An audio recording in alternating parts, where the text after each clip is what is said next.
జనగామ జిల్లా గాయత్రి కాలేజ్ హాస్టల్లో food poison కలకలం రేపింది. 15 మంది ఇంటర్ విద్యార్థులు వాంతులు, కడుపు నొప్పితో అస్వస్థతకు గురయ్యారు. వారిలో 4 పరిస్థితి విషమంగా ఉందని విద్యార్థులు తెలిపారు. హాస్టల్ యాజమాన్యం ఆర్ఎంపీ డాక్టర్తో రహస్యంగా వైద్యం చేస్తున్నారని ఆరోపించారు. ఈ ఘటనపై హాస్టల్ యాజమాన్యం మౌనం పాటిస్తుందని విద్యార్థుల తల్లిదండ్రులు ఆగ్రహాన్ని వ్యక్తం చేస్తున్నారు. అధికారులు స్పందించి హాస్టల్ యాజమాన్యంపై చర్యలు తీసుకోవాలని డిమాండ్ చేశారు. విద్యార్థుల జీవితాలతో ఆడుకుంటున్న కళాశాల యజమానుల పట్ల చూసి చూడనట్లు విద్యాశాఖ అధికారి వ్యవహరిస్తున్నారని విద్యార్థి సంఘాలు మండిపడుతున్నాయి.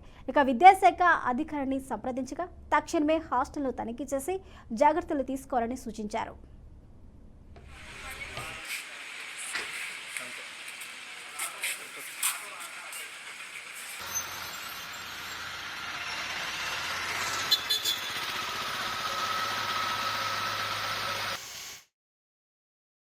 కళాశాలలో పిల్లలు సిక్ అయ్యారు అనేటువంటి న్యూస్ స్ప్రెడ్ అయితే కాజ్ ఏంటిది అనే ఉద్దేశంతో ఈ రైనీ సీజన్ కాబట్టి ఫుడ్ పాయిజనింగ్ లాంటి ఏమైనా ఉన్నాయనే ఉద్దేశంతో వచ్చి పిల్లలు ఎంక్వైరీ చేద్దామనే ఉద్దేశంతో రావడం జరిగింది.